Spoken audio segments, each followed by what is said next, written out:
qui m'a permis d'y arriver, c'est justement peut-être le fait que j'ai pas ce complexe de vouloir sauver les gens, de vouloir les rendre heureux.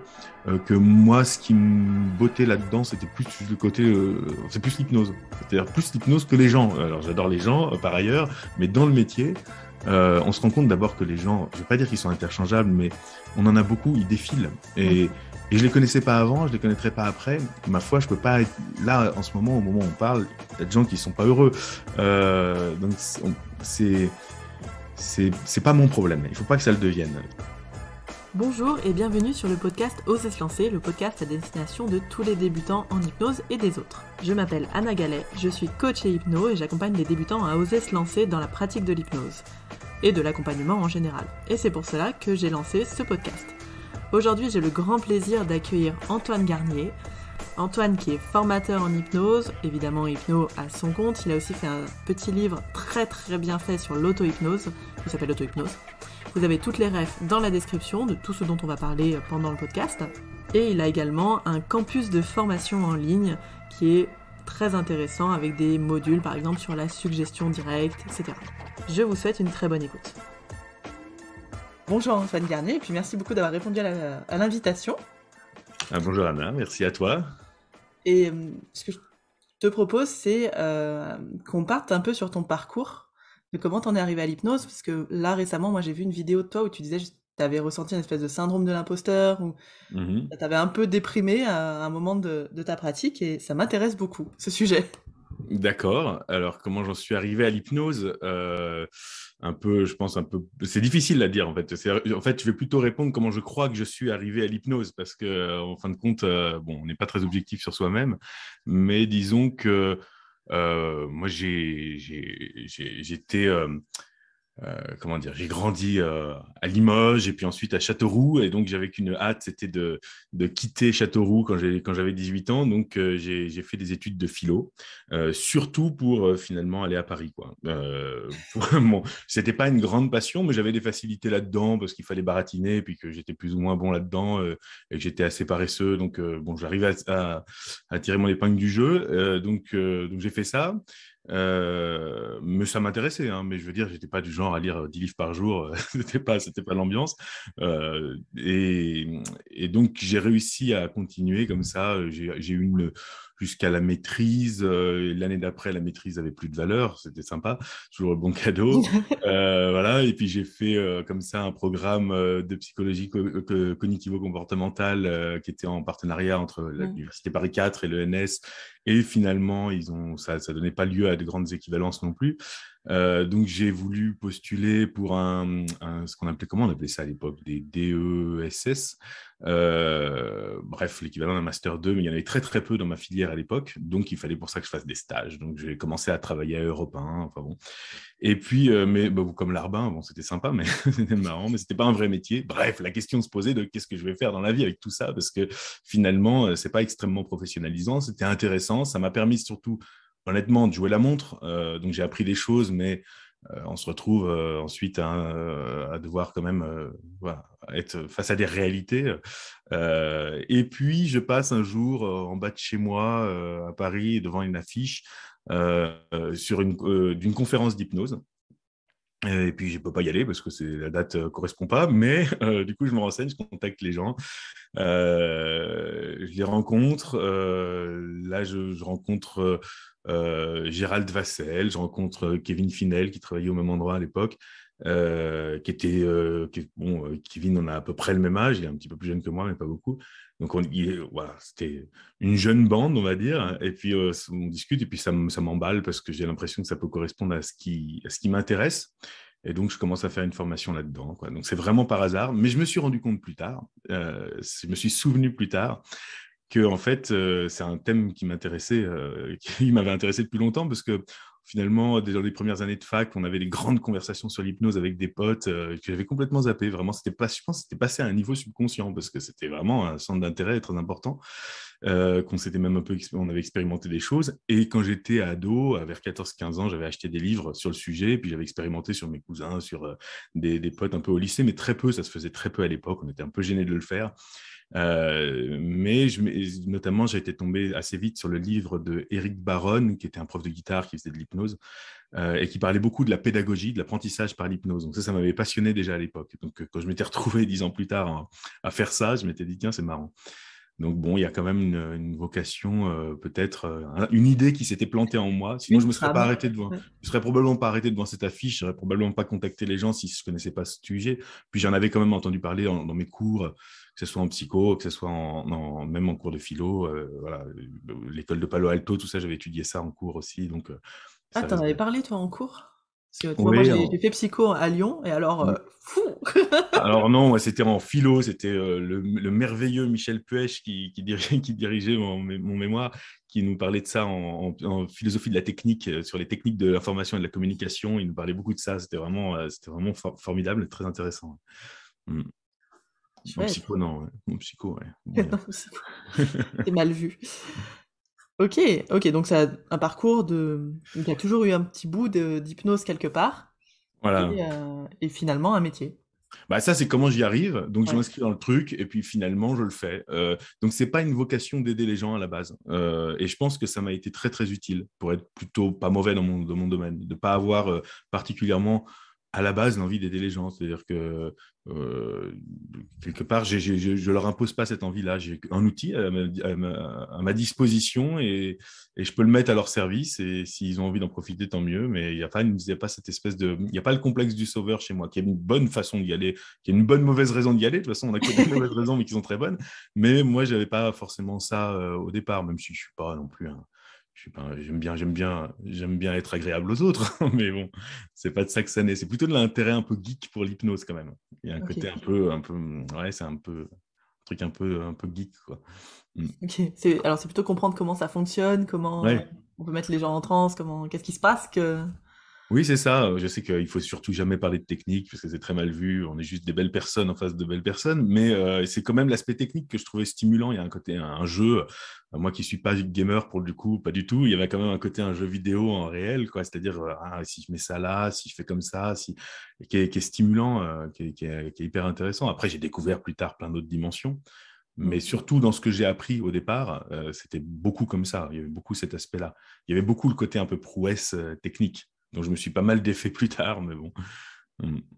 Ok, et donc suite à cette formation, tu t'es installé directement ou t'as pris un peu le Ouh. temps J'ai pris le temps parce que déjà je continuais j'avais mon stage qui était devenu un boulot, donc bon, je continuais d'avoir quand même des ressources et j'avais peu de besoins, donc j'ai pu prendre un peu de temps.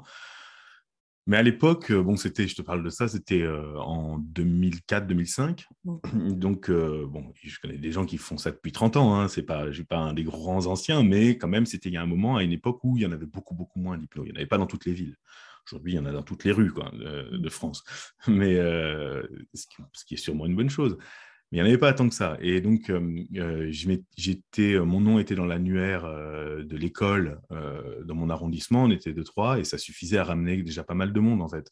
Donc, il ne fallait pas grand-chose pour commencer à se lancer.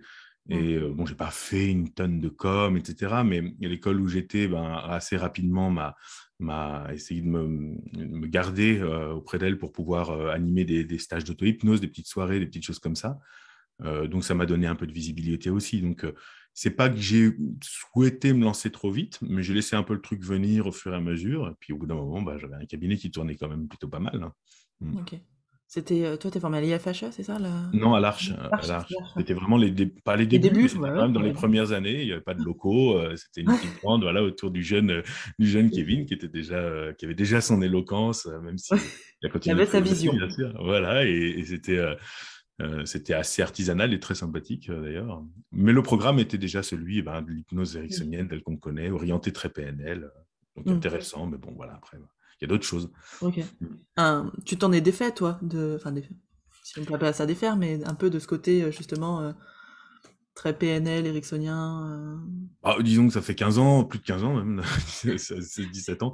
Donc forcément, à force, on s'en éloigne parce qu'on apprend d'autres choses et donc forcément, ce qu'on a appris à la base, Il faut aller chercher loin pour le retrouver dans ce qu'on fait.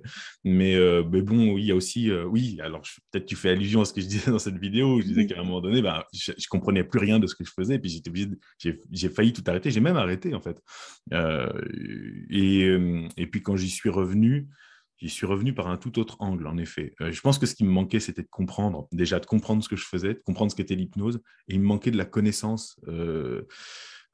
J'avais pas assez de connaissances même sur l'histoire de la discipline, donc j'avais l'impression d'avoir inventé la roue alors qu'elle existait depuis longtemps. Et puis, euh, et puis c'était trop compliqué. C'est-à-dire, c'est plein de choses passionnantes, mais quand on t'apprend très tôt, par exemple, le saupoudrage, des choses comme ça qui sont en fait des subtilités, c'est des ingrédients normalement qui devraient arriver à la fin, quand tu sais faire des hypnoses, on va dire, plus basiques. Bon, comment faire avec des gens plus résistants, comment faire plus subtil. Nous, on apprenait ça dès le départ, ce qui fait que tu commences et tu as l'impression qu'il faut être subtil. Tu as l'impression qu'il faut maîtriser des milliers de choses extrêmement complexes, sinon ça ne marchera pas. Donc, tu as une énorme pression à chaque séance. Tu déploies des tas de techniques qui prennent vachement de temps et qui te prennent toutes tes séances, dont la plupart sont pas si importantes que ça. Donc, en effet, à un moment donné, j'ai fait du ménage. Je me suis dit, OK, là-dedans, qu'est-ce qui compte pas?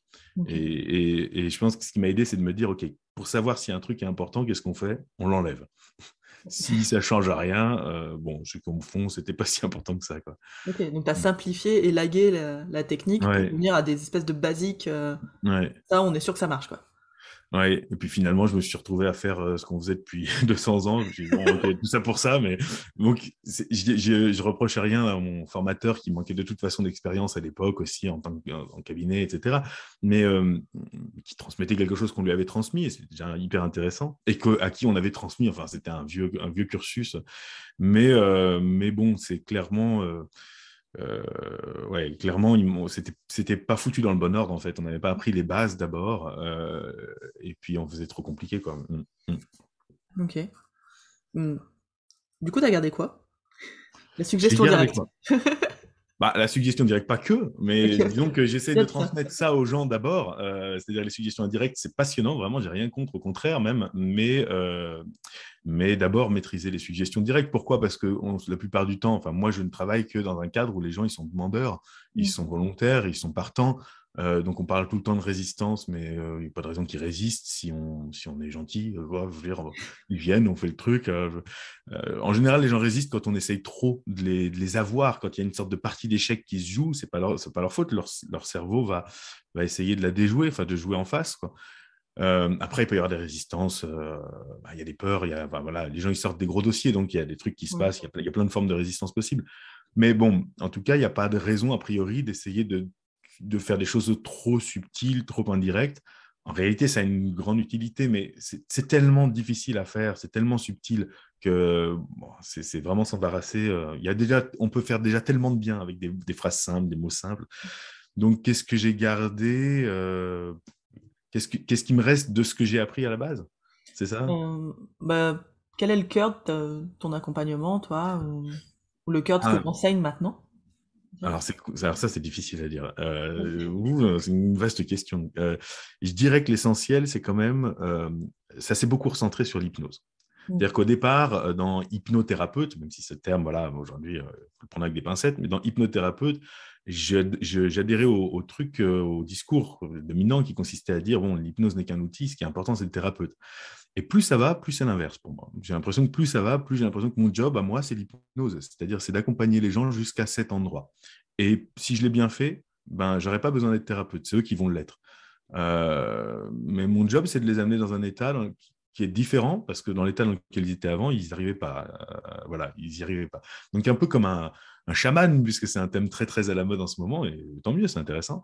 Il y a une vraie ouverture d'esprit sur ce genre de choses, un peu comme le chaman, je sais pas moi, il t'amène dans la transe, et puis ta transe, il reste à côté pour t'accompagner, mais c'est ta transe, quoi. Et ben, d'une certaine façon, je pense que globalement, c'est cette direction-là vers laquelle je suis allé, en me passionnant pour l'hypnose, en retrouvant le goût de l'hypnose elle-même, en me disant, OK, moi, je m'intéresse à ça, et puis la personne, elle en tire ce qu'elle en tire. Je ne dis pas que je ne m'intéresse pas du tout à l'aspect thérapeutique, bien sûr, mais je me suis rendu compte qu'en effet, je pouvais minimiser mon rôle sur ça, si je m'occupais bien de mon travail à moi, de ma partie à moi, quoi. Donc, c'est ça que j'essaie d'enseigner aux gens, c'est un goût de l'hypnose, un goût de la technique, pourquoi pas, un goût vraiment des inductions, etc. Mais pas par négligence de l'aspect thérapeutique, mais au contraire, je pense, pour éviter d'avoir à faire des diagnostics, à administrer des remèdes aux gens. Il y a plutôt une forme de maïotique, c'est-à-dire on va faire accoucher à la personne de sa propre solution parce qu'on l'a mise dans un état où ça peut accoucher, quoi. Et en ça, on revient à Puységur, on revient aux sources en fait de l'hypnose, hein, qui était beaucoup comme ça. Donc, je pense que c'est ça la direction que j'ai prise principalement, quoi. Ok. Ça t'a aidé de connaître l'histoire, de te renseigner sur l'histoire de l'hypnose pour prendre cette direction, ou c'est que t'as pris cette direction et puis qu'après tu t'es dit, ah, il y a peut-être des gens qui l'ont fait avant? Alors, je pense que alors sûrement, ça c'est clair. La lecture de Puységur, par exemple, évidemment, c'est toute une autre époque. Alors, Puységur, c'est fin 19e, pardon, fin 18e, c'est autour de la Révolution française, et puis début 19e, donc c'est il y a un moment. Mais c'est vraiment les sources des sources, parce que c'est le premier à faire des trans calmes, exploitables, et il met les gens dans ces états pour que les gens même disent quel est leur problème, pour qu'ils disent quel est le remède leur administrer. Enfin, pas toujours, mais souvent, il les met dans cet état pour discuter avec eux, quoi, pour voir avec eux ce qu'on va pouvoir faire. Bon, c'est dans un style, évidemment, à une époque, c'est assez exotique pour nous, mais mine de rien, la démarche est intéressante. On retrouve un peu celle d'Erickson dans certaines choses.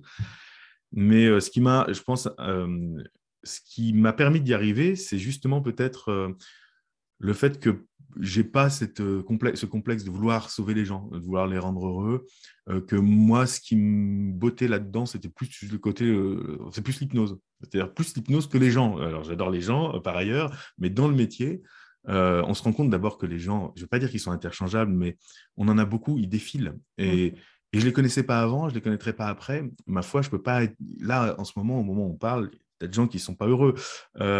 Donc, c'est pas mon problème. Il faut pas que ça le devienne. C'est leur vie. Et évidemment, pendant une heure, si je les ai devant moi, pendant le temps où je les ai devant moi, ils sont mon monde, ils sont la chose qui compte le plus au monde. Mais c'est leur vie, quoi. C'est pas à moi de chercher à ce qu'ils soient heureux ou quoi.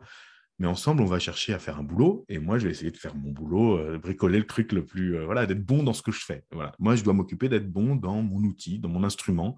C'est ce que je leur dois. Et je pense qu'il y a un aspect très éthique là-dedans, une forme d'humilité, même probablement, même si chez moi, c'est pas une question d'humilité parce que c'est assez naturel. J'ai pas, enfin, je veux dire, ça m'intéresse plus. C'est pas une vertu chez moi, c'est plutôt comme ça. Mais le fait, du coup, de me passionner pour l'hypnose et de me dire, OK, si on m'avait dit que l'hypnose, à un moment donné, ce que je faisais, je me disais, OK, si on m'avait dit que l'hypnose, ça serait ça, est-ce que je me serais inscrit dans une formation? Pas sûr. Je me suis inscrit aussi, quand même, il faut l'admettre, parce que l'hypnose, ça faisait rêver, il y avait des trucs, des phénomènes, il y avait quand même des trucs un peu, voilà, l'hypnose, c'est pas tout à fait ordinaire. On dit que c'est pas de la magie, mais c'est ce qui s'en rapproche le plus quand même. C'est assez, voilà, ça fait rêver. Les gens qui font waouh. Et donc j'ai essayé de me mettre au niveau. Et ça m'a beaucoup aidé parce que plus je progressais en hypnose, plus je me rendais compte qu'en effet, je pouvais accompagner les gens et pas seulement, pas les guérir, quoi. Mais finalement, tiens, tu vois, j'y pense. Je ne vais pas faire des longs monologues, désolé, des gros tunnels, mais par association d'idées, j'y pense quand même, il faut être honnête. Il y a un truc qui m'a beaucoup aidé. C'est le coup de pied dans la fourmilière qu'a donné dans les années 2006, 2007, le début de ce qui deviendra ensuite l'hypnose de rue. On a vu arriver des vidéos. Alors déjà, on a vu arriver Darren Brown qui faisait ses émissions sur Channel 4 en 2004-2005 et puis qui a commencé à venir, on les téléchargeait sur Casa et Imul à l'époque. On a commencé à découvrir ça. On s'est dit, wow, c'est intéressant. Et puis après, on a vu que des gars dans leur lycée faisaient avec des vidéos, là, faisaient des petits trucs. On s'est dit, OK, le cadre et ce qu'ils font faire n'est pas toujours formidable, mais en tout cas, ça a l'air extrêmement facile. Pourquoi nous, on n'ose pas faire des choses aussi faciles? Après, ça s'est institutionnalisé. Il y a des gens qui sont arrivés, qui ont prétendu avoir inventé le truc et puis qui ont cadré le truc, qui en ont fait un business, mais il y avait un côté vraiment assez bon enfant au départ. Et puis, et ça a mis un coup de pied dans la fourmilière. C'est-à-dire qu'il y a eu deux écoles. Il y a ceux qui sont devenus un peu aigris, qui ont dit non, moi je me retranche vers quelque chose de très intello, etc. Et ceux qui ont dit bon, bah merde, ce qu'ils font en 5 minutes, on ne sait pas le faire parce qu'on n'ose pas prendre aussi des bons sujets pour oser faire le faire. Donc, on va peut-être s'y mettre. Il y a plein de gens, je pense à Olivier Perrault, je pense à plein de gens comme ça, qui ont changé leur pratique à ce moment-là, qui se sont dit, ben ouais, on va peut-être aller voir aussi du côté du spectacle, du côté, enfin, de ces pratiques de l'hypnose qui ont conservé un goût de l'hypnose, un goût de ce qu'elle a de waouh. Et bon, moi, je l'ai fait à ma façon parce que je ne suis pas le plus culotté, probablement. Il a fallu que je prenne du temps pour le faire quand même d'une manière un peu respectable et intello. Mais j'ai fait de l'hypnose de rue aussi, j'ai fait toutes ces choses-là. Mais je suis revenu aussi voilà, à cette culture hypnose, quoi. Mm. C'est chouette, c'est fun, l'hypnose, en fait. C'est amusant et c'est sympa. Ouais, c'est marrant, c'est un truc qui revient dans les podcasts des gens avec qui je parle. Ah oui. C'est souvent l'hypnose de rue qui, à un moment, a simplifié les choses pour les gens. Alors, après, moi, je suis assez. Je mets plein de nuances sur la pratique de l'hypnose de rue parce que je vois en tant que formateur, les gens qui viennent de l'hypnose de rue, c'est à peu près mes élèves les plus difficiles à former. Ils ont plein de tics, Ils ils sont manquent de confiance. déformés, faut reformer. Ouais, c'est ça, ils ont plein de tics. Pas tous, hein, mais il y en a Ouais. beaucoup qui ont plein de tics, qui manquent de confiance en eux, alors et ça, ils le voient pas, mais ils mettent beaucoup, beaucoup de mots, etc.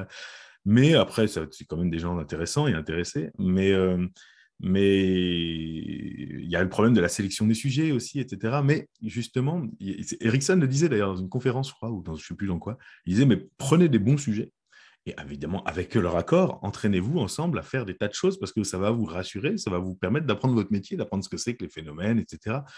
Donc, c'est vraiment ça aussi que ça a permis ouais, de simplifier, je ne sais pas, mais en tout cas de dire ça peut être simple.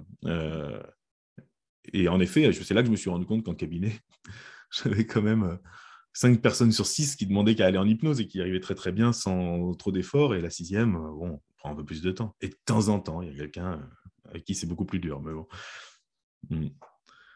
C'est, dans ce que tu as expliqué, j'ai l'impression que maintenant, tu es plus sur apprendre à l'hypnose aux gens, ou à rentrer en état d'hypnose, que faire des anamnèses et des déos de 3 heures. C'est- Alors, oui, parce que déjà, dernièrement, ces dernières années, les formations dans lesquelles je suis intervenu, c'était principalement des formations où j'intervenais que sur une partie du cursus, où on me demandait de m'occuper de cet aspect-là, l'aspect technique et induction. Après, j'aurais beaucoup de choses à enseigner aussi sur l'anamnèse et sur la stratégie et sur plein de choses comme ça, mais on ne me le demande pas. J'ai une étiquette. Voilà, c'est le mec des inductions. L'hypnose Bon, profonde, c'est lui. exactement. Ouais, après, j'ai fait un stage sur l'anamnèse il n'y a pas longtemps à Annecy. Bon, mais en effet, moi, peut-être c'est un discours qui est peut-être un peu original. Enfin, je ne suis pas le seul à l'avoir, mais qui est un peu original, qui minimise l'aspect stratégique, l'aspect thérapeutique, pour dire en fait, si on s'intéresse à l'hypnose, si on passe du temps, si on travaille l'hypnose, bah, en fait, on a moins besoin. Au bout d'un moment, une fois que tu as une personne dans une bonne hypnose, tu peux quasiment lui dire bon ben, qu'est-ce qu'on fait? Mm. Et elle te sort un truc et puis tu brodes à partir de là, quoi. Donc, il n'y a pas besoin d'une grande. Surtout qu'il faut être réaliste. On est dans un milieu où la plupart des gens, dont moi, ne sont pas experts dans l'aspect thérapeutique. Et c'est plutôt une bonne chose. Historiquement, à chaque fois que tu avais quelqu'un qui n'était pas médecin ou pas psychologue et qui ne se sentait pas très légitime sur l'aspect thérapeutique, il allait s'orienter vers une approche qui était plus comme celle-là. Mm. Par exemple, Develman, on sent qu'il a un gros complexe quand on le lit et on sent que justement, il va aller vers l'hypnoanalyse, donc qui consiste à mettre les gens en hypnose et faire émerger des choses, pas par la parole, hein, mais voilà.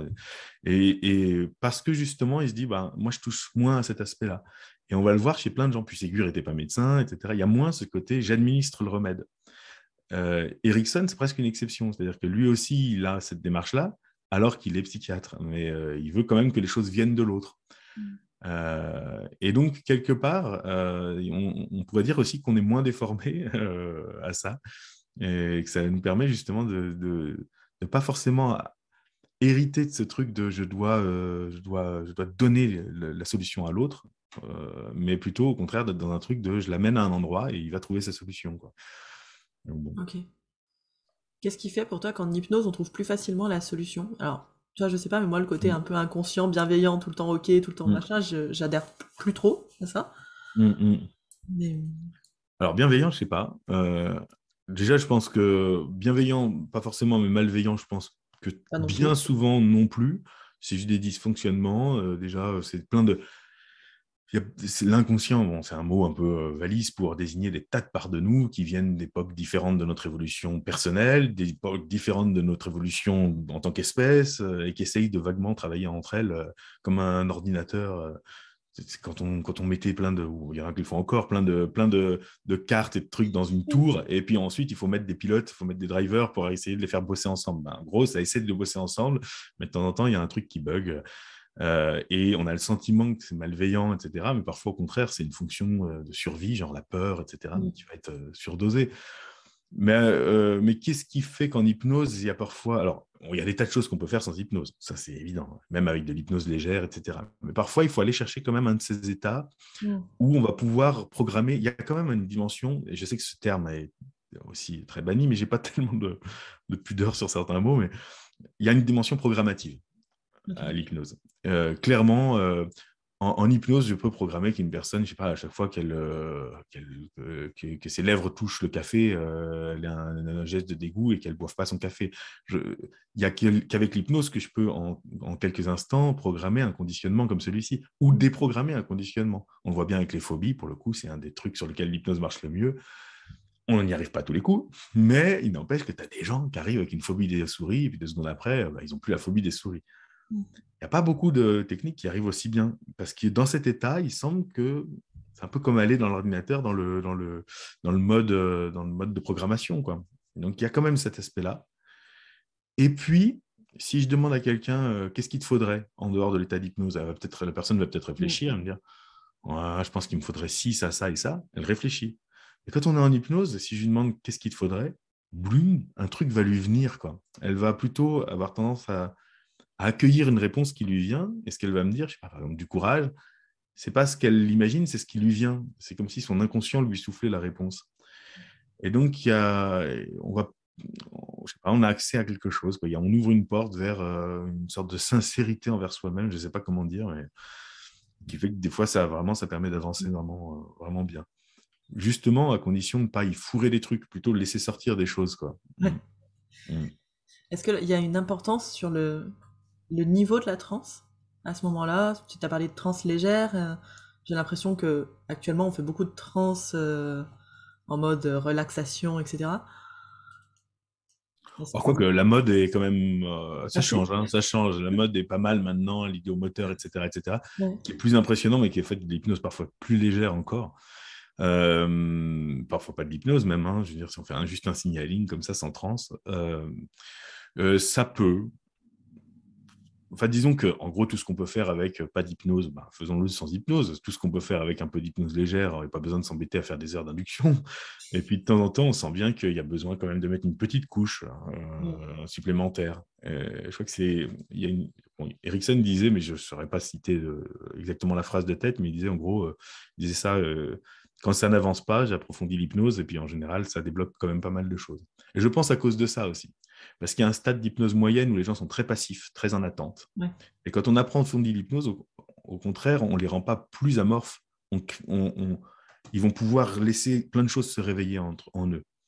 Il y a un truc on va pouvoir obtenir un vrai travail. Il y a des choses qui vont venir d'eux. Et ça peut valoir le coup d'aller jusque-là quand même. Ok. Sur un sujet qui ressemble aussi, mais sur l'induction, là j'avais vu des posts que tu avais fait où tu parlais du livre, le fameux livre rouge. Oui. Hypnose et métaphore, je sais plus comment il s'appelle, métaphore. Et tu disais que les scripts, ça avait un intérêt. Oui. Alors, je change d'avis tous les jours, hein, moi. Ah, j'adore. Je dis des trucs. Parfois, c'est juste pour emmerder les autres. Parce que j'ai une discussion où tout le monde a l'air d'être d'accord sur un point. Je me dis, comment est-ce que je vais pouvoir dire le contraire? Je me fais l'avocat du diable. Voilà.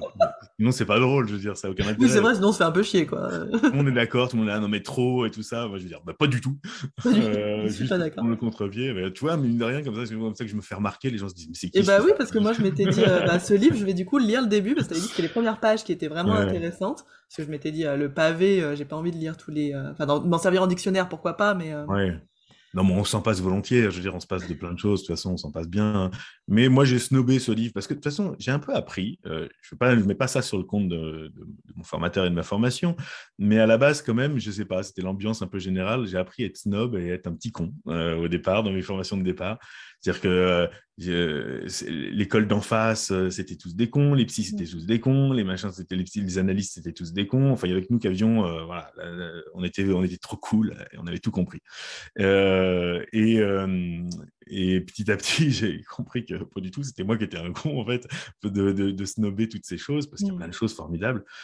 Et puis, de ce livre, clairement, il ne présente pas vraiment des scripts à lire de A à Z. Il présente des petits bouts. C'est comme des enregistrements, mais sur papier, de plein de thérapeutes. Il y a Spiegel, il y a plein de gens formidables, vraiment, des grands, grands noms hein, de la pratique, dont Amande a réussi à mettre des extraits quoi, pour qu'on se rende compte un peu de leur style. Donc, c'est intéressant de les lire, de les modéliser, d'aller chercher. Euh, Hammond, c'est vraiment pas un imbécile, c'est quelqu'un qui a écrit des publications vraiment formidables, c'est un type brillant, vraiment un grand, grand nom. Et dans ce livre commence par un manuel qui n'est pas très original, mais qui du coup justement reprend les concepts de base de façon assez claire, pas mauvais. C'est pas une mauvaise lecture, je dirais pas. Puis on dit toujours oui, mais il faudrait pas l'appliquer. Alors j'imagine, peut-être qu'il y en a, hein, mais j'imagine mal quelqu'un avoir ce livre ouvert sur ses genoux pendant une séance. Peut-être qu'il y en a qui font ça. À la fois, c'est pas des scripts qui font toute une séance, donc la personne elle serait là perdue dans ses pages en permanence. Donc, je pense qu'on peut pas en faire un trop mauvais usage. Puis en soi, si la personne apprend par cœur des petits bouts comme ça, c'est comme ça qu'on apprend à parler, c'est des petits bouts par cœur. Moi, j'invite pas du tout les gens, ça aussi c'est un truc, j'invite pas du tout les gens à faire preuve de créativité quoi, quand ils apprennent. La créativité, elle viendra avec le temps, l'aisance, ça viendra avec le temps. On n'est pas des... Moi, je pense qu'on n'est pas des artistes, on est des humbles artisans, et au bout d'un moment, notre artisanat va prendre peut-être une tournure un peu plus... Mais au début, on n'est pas supposé être à l'aise et créatif. C'est à force de faire, c'est quantitatif, quoi. Faut se lancer, il faut être un peu bon élève, c'est déjà pas mal. C'est déjà pas mal. Mais ce manuel, il n'est pas du tout mal, et c'est un énorme travail. C'est gigantesque, c'est bourré de choses. Si au moins tous les praticiens que je croisais connaissaient tout ce qu'il y avait là-dedans, moi, je ne connais pas tout ce qu'il y a là-dedans, mais j'ai snobé vraiment comme un imbécile. Les blagues qu'on faisait, c'est idéal pour caler une armoire. Enfin, c'est vraiment les choses. Genre, Ça y allait. ouais, non, mais je l'ai dit aussi. Je l'ai dit Oui, aussi oui. parce que les autres le disaient. Et puis un jour, je me suis dit, mais attends, Mm. pourquoi il y a des gens qui l'aiment bien ce livre Je l'ai ouvert, puis mais c'est très intéressant. Il est très bien. Ouais, un peu gros, alors c'est impressionnant. Faut pas le lire de A à Z, c'est pas une lecture de plage. Bon, après, il y en a d'autres, hein. Il y a plein de manuels. Le problème, c'est qu'en français, il y en a pas beaucoup qui sont traduits, des manuels. Il y a le Edget, comment je sais plus quel titre il a, de Edget et Edget, qui est traduit chez Satas. Mais sinon, il n'y a pas beaucoup des grands manuels, parce qu'en anglais, il y a plein de gros manuels d'hypnose qui sont vachement intéressants. Ouais, vaut mieux savoir lire anglais. Ouais. Il y a il y a plein de matières en anglais, mais déjà, si on a lu tous les livres qui sont traduits en français, c'est déjà pas mal, hein. Et puis, en Oui. plus de ça, franchement, lire, bon, je veux dire, aujourd'hui, le problème, c'est que les formations et tout ça sont assez lacunaires, donc c'est vrai qu'il faut aller chercher l'info là où elle est. Mais c'est pas en étant un grand savant de l'hypnose qu'on est meilleur en hypnose. Moi, il se trouve que c'est une matière qui me passionne, qui m'intéresse, donc je lis des trucs et tout ça. Je me force parce que je suis pas un grand lecteur. Hein, j'ai pas une passion pour la lecture, mais je me force. Et puis dans cette matière-là, je me force un peu moins. Donc, mais en soi, les gens les meilleurs que j'ai vus, c'était pas toujours les gens qui avaient le plus de connaissances sur leur discipline. Hein. Mm. Donc ils font bien le boulot. Ouais, il n'y a pas besoin de tout avoir mentalisé pour. Non, au contraire même. Hein, quand on réfléchit trop souvent, quand on a trop d'infos, on est moins, ouais, on se prend la tête, on doute beaucoup. Mm. C'est intéressant ce que tu disais sur le côté artiste et artisan, parce que c'est des débats des fois qu'on voit passer en mode, bah, nous on fait de l'art, donc on doit avoir tiré l'art jusqu'au plus petit détail, etc. Mm. Et qui met une pression de malade en fait. Je pense bah, à ceux qui débutent, mais même à d'autres. Hein. Ouais, mais tu sais, je pense que si les gens n'avaient pas de complexe, enfin, si tu enlèves du milieu de l'hypnose tous les gens complexés, il reste pas grand monde. C'est C'est-à-dire vrai. que, et moi le premier, hein, je veux dire, par exemple, honnêtement, si j'avais eu des facilités avec les filles au collège, je ne sais pas si je ferais de l'hypnose aujourd'hui. Déjà, ça enlève la plupart des mecs qui font de l'hypnose. C'est pas faux. Mais je veux dire, il y a souvent, on va chercher quelque chose qui va compenser une lacune ou voilà, quelque chose qui va nous donner une aura, qui va nous donner. Et il y a le complexe un peu de l'artiste, justement, de l'expression artistique, et puis d'un certain prestige, dans la virtuosité de ce qu'on fait, etc. C'est quelque chose qu'on va parfois aller rechercher là-dedans. Le problème, c'est que c'est toujours à propos de moi, quoi. Mais à un moment donné, il faut arrêter de... faut quand même en sortir. Je te dis, ce que je te disais, c'est qu'il y a plein de mauvaises raisons d'y aller qui, en fait, sont de bonnes raisons quand même. On s'en fiche une fois qu'on y est. Ben... Mais au bout d'un moment, faut arriver à se décentrer quand même de l'opérateur. Ce qui compte, par exemple, si demain, évidemment, c'est fictif, mais si demain, on me présentait un texte, hein, pas un script au sens d'un protocole, un script au sens d'un texte à la virgule près, qui a été conçu d'une manière si fine, si maligne, etc., que si on le lit en adaptant vaguement le rythme et le ton quand même, en le lisant plutôt correctement, il a des putains de résultats sur la plupart des gens. Des résultats meilleurs statistiquement qu'un praticien qui improvise. Eh ben, ça ne serait pas éthique de ma part de refuser de le lire et de vouloir improviser. Parce que j'offrirais aux gens un truc qui a moins bon résultat, parce que j'ai envie d'être moi. C'est purement théorique, et certains diront, mais ça se peut pas parce que c'est l'humain qui prime, etc. D'accord, mais je dois rester ouvert à ça. Ce qui compte, c'est pas moi. Ce qui compte, c'est quand même le résultat, mine de rien. Bon, je vois ça, par exemple, je vois parfois des conférenciers ou des gens qui font des démonstrations, les gens se disent, waouh, mais il est génial. Parce que la personne a une aura, parce que la personne a une aisance personnelle. Je dis, mais regarde la démo, elle n'est pas ouf, quoi. Elle n'est pas terrible, en fond. Il y a beaucoup, beaucoup de mots pour un effet qui n'est pas génialissime. Eh bien, ça n'apparaît pas beaucoup. En fait, on regarde surtout le praticien, mais il faut regarder la personne, il faut regarder les effets sur la personne, c'est ça qui compte le plus, quoi. C'est est-ce que ça marche ou est-ce que ça ne marche pas, c'est ça qui nous sanctionne au final, quoi. Mais bon. Ouais, ça me rappelle quand on était en formation, tu sais, on faisait les fameux trois, le groupe de trois, là, Ah oui. le fameux. Et Que moi, je fais jamais, moi. bon, j'avais arrêté moi aussi quand je formais. Et moi, je me faisais toujours engueuler parce que je regardais trop le sujet et Ah, tu vois, et jamais le praticien. Et on me disait, mais il faut que tu regardes le praticien pour apprendre de lui. Et je dis, bah ouais, mais moi, ah. je veux voir comment ça marche sur le sujet, quoi. Ah oui. Ah oui, mais bien sûr. Alors ça, c'est un truc que je fais beaucoup. Par exemple, quand j'enseigne les méthodes par le questionnement, parfois, tu as des gens qui vont poser des questions aux gens puis qui ont envie de connaître la réponse. Je leur dis, mais en fait, quand on fait des questionnements en hypnose, la réponse n'a pas d'importance. Il faut presque pas trop l'écouter. Parce qu'en fait, ce qu'on regarde, c'est les réponses corporelles. Vous regardez, en fait, vous posez des questions, mais c'est vos yeux qui vont surtout observer comment la personne réagit aux réponses. Donc, en effet, c'est ça. Faut regarder le sujet, il faut regarder ce qui se passe chez lui, quoi. Il se passe tout le temps plein de choses. Ouais, c'est apprendre à observer d'une façon Mm. différente que de vouloir des infos mentales pour se dire, ah tiens, je vais Mm. faire quoi après? Mais tu vois, sur les scripts, parce que je sais que ton podcast porte justement sur le fait de dépasser certaines peurs au départ, le Ouais. lancement, etc. Donc, sur les scripts, moi, c'est un truc, c'est aussi une leçon d'humilité que j'ai prise en tant que formateur. Parce qu'à un moment donné, je me suis dit, OK, je me suis retrouvé avec des stages très, très courts où là, je me disais, ben, j'ai des gens qui viennent de plein d'univers, je ne sais pas du tout ce qu'ils savent faire comme induction, je ne peux pas présumer de leur induction. Je ne peux pas leur dire, bon, bah, faites une hypnose et ensuite, je vais vous présenter le truc. Parce que les gens, ils vont paniquer. Donc, je vais leur donner une induction, je vais leur donner un truc, je vais leur donner un script, et puis comme ça, ils font tous le même et on va voir ce que ça donne. Et je me suis rendu compte que merde, On ça passait. marche.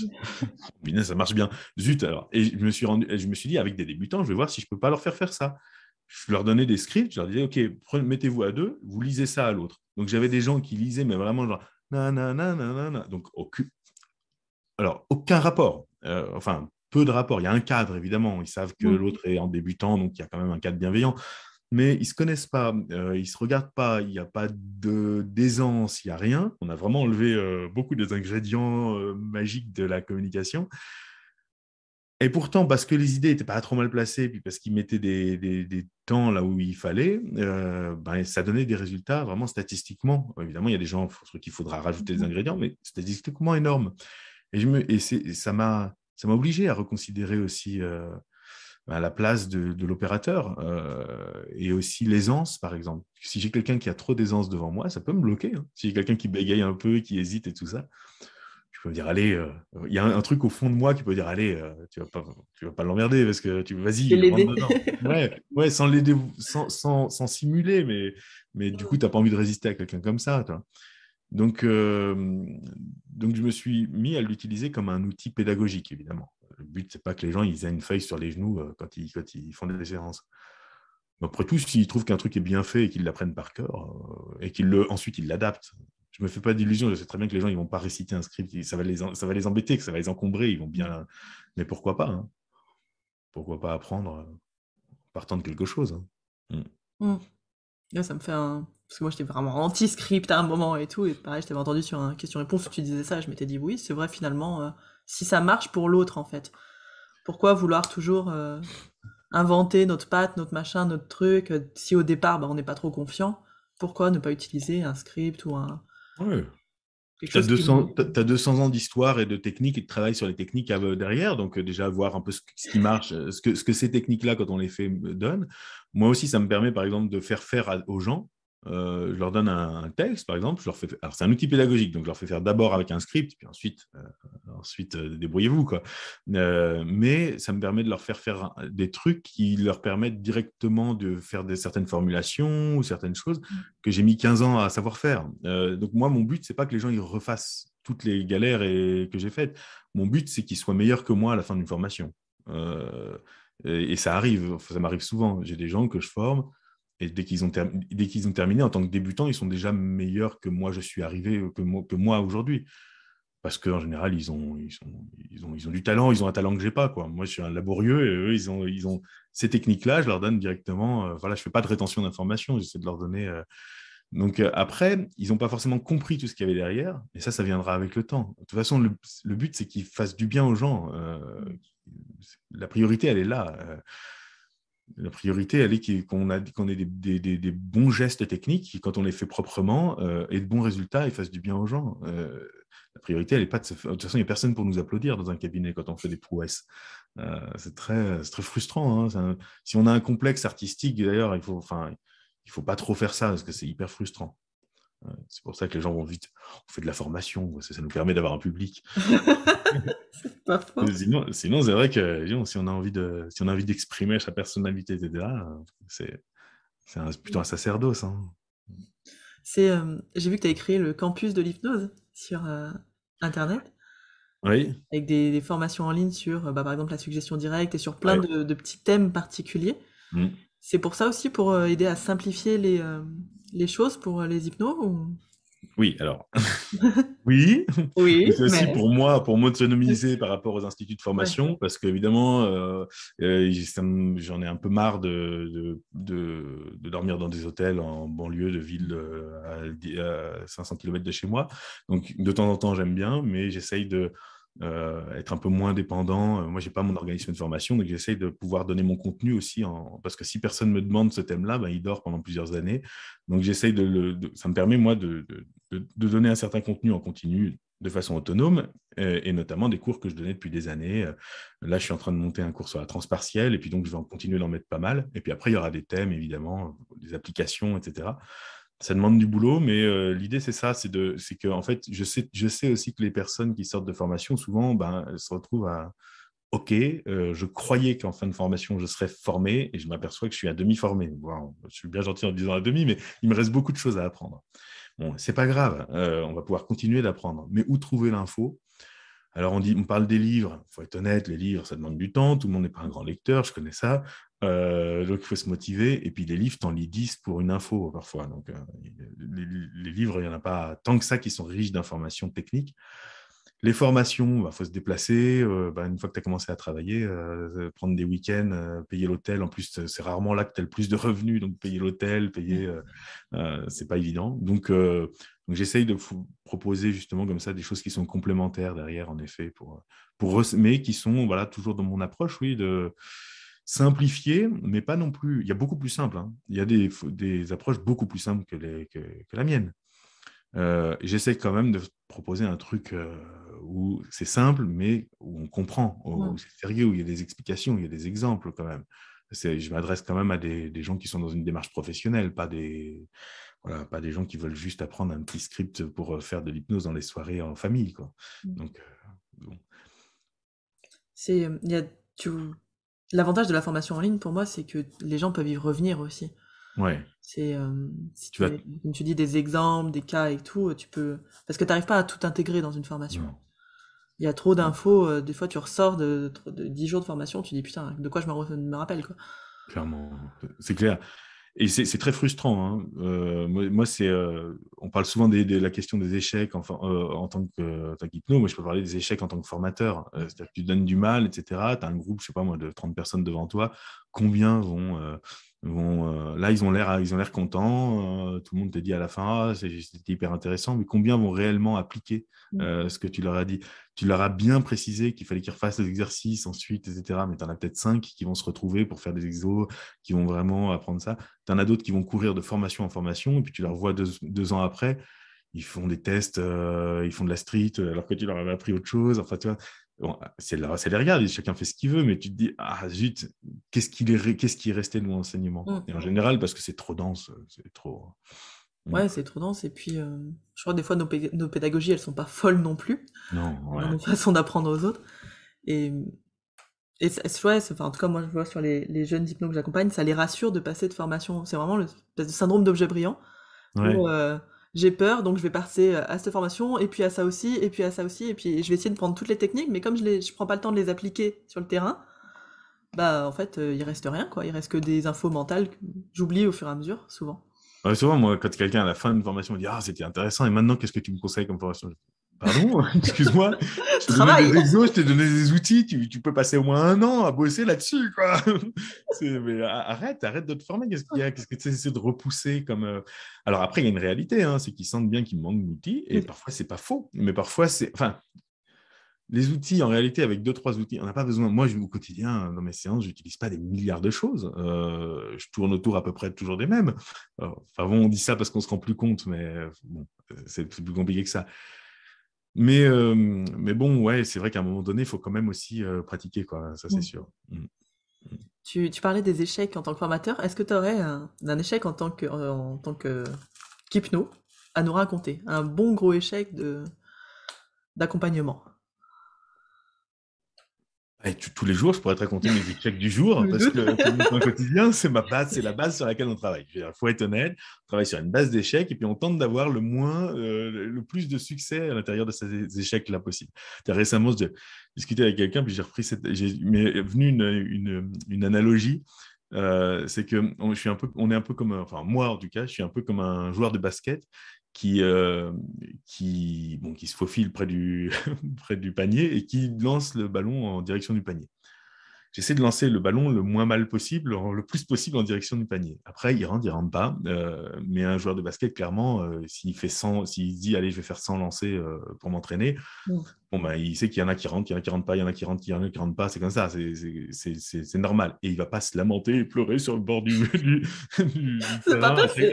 Non, il n'est pas passé celui-là. Non, non, ouais, ça rentre pas, t'as essayé, t'as fait de ton mieux, quoi. Et le verbe essayer, on dit, il faut jamais dire essayer. Oui. Moi, c'est un verbe que j'aime beaucoup. Bah, essaye, tente le coup. On est là avec les gens, ils viennent, ils me disent essayez un truc sur moi pour voir si ça marche. J'ai essayé tout, donc maintenant je vais essayer l'hypnose. Et ben, très bien, on va essayer l'hypnose, on va bien voir. Et puis souvent ça marche, souvent ça marche pas. Donc difficile d'imaginer. Je dirais que ce qui constitue un échec pour moi, du coup, c'est pas forcément le résultat obtenu, mais un Mhm. échec que j'ai même pas pu faire le boulot. Par exemple, il y a un cas auquel je pense. À l'époque, je travaillais à Paris, donc dans ce centre, la rue Saint-Placide, là, qui avait fait Gérald Vassel, Kevin Finel et Pierre Coudard. Euh, et je travaillais, donc, je ne sais plus pourquoi, c'est juste un peu de nostalgie, je me replonge dans ma jeunesse.